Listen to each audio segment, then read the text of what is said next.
Hello everyone, आज हम SSC CGL 2024 pre का जो कि 9 सितंबर को हुआ था उसकी शिफ्ट 3 का क्वेश्चन नंबर 6 और 7 करने वाले हैं। क्वेश्चन नंबर 6 हमको कहता है कि हमारे पास दो इक्वेशंस गिवन है और जो कि पैरेलल हैं और k इज ग्रेटर देन 0 है, तो हमसे k स्क्वायर प्लस 6 की वैल्यू पूछी है। देखिए काफ़ी सिंपल है।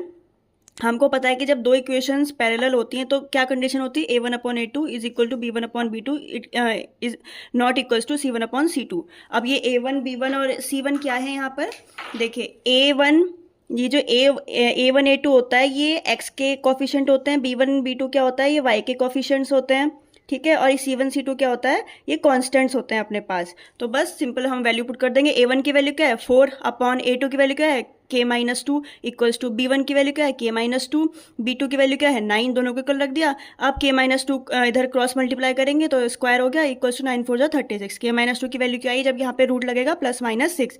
अब दो कंडीशन आएंगे अपने पास, पहले में हम +6 रखेंगे वैल्यू, दूसरे में -6 रखेंगे। जब +6 रखी तो k की वैल्यू क्या आ गई 8, जब -6 रखी तो k की वैल्यू क्या आ गई -4। लेकिन इसको हम रिजेक्ट कर देंगे, क्यों?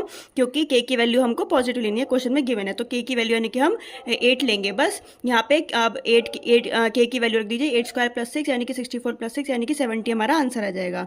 नेक्स्ट क्वेश्चन नंबर 7 काफ़ी इजी क्वेश्चन है। हमको दो ट्राइंगल्स गिवन है, ट्राइंगल EFG और ट्राइंगल HIJ, और हमको दिया गया है कि ये दोनों कॉन्ग्रुएंट है। तो एरिया ऑफ ट्राइंगल हमको EFG दिया हुआ है 124, तो हमसे एरिया ऑफ ट्राइंगल HIJ पूछा है। बहुत सिंपल है, हमको पता है जब भी दो ट्राइंगल कॉन्ग्रुएंट होते हैं तो इनका एरिया क्या होता है, इक्वल होता है। क्यों? कॉन्ग्रुएंसी का मतलब क्या होता है, कॉन्ग्रुएंसी का मतलब होता है कि अगर इस ट्राइंगल को और इस ट्राइंगल को मैं दोनों को एक दूसरे के ऊपर रखूँ तो ये बिल्कुल एक दूसरे को ओवरलैप कर लें, ठीक है। ये बिल्कुल मतलब ना तो इसका कोई पार्ट दिखे ना इसका कोई, मतलब बिल्कुल ही एक दूसरे को ओवरलैप कर लें, बिल्कुल एक के ऊपर ये एक रखे जाएं।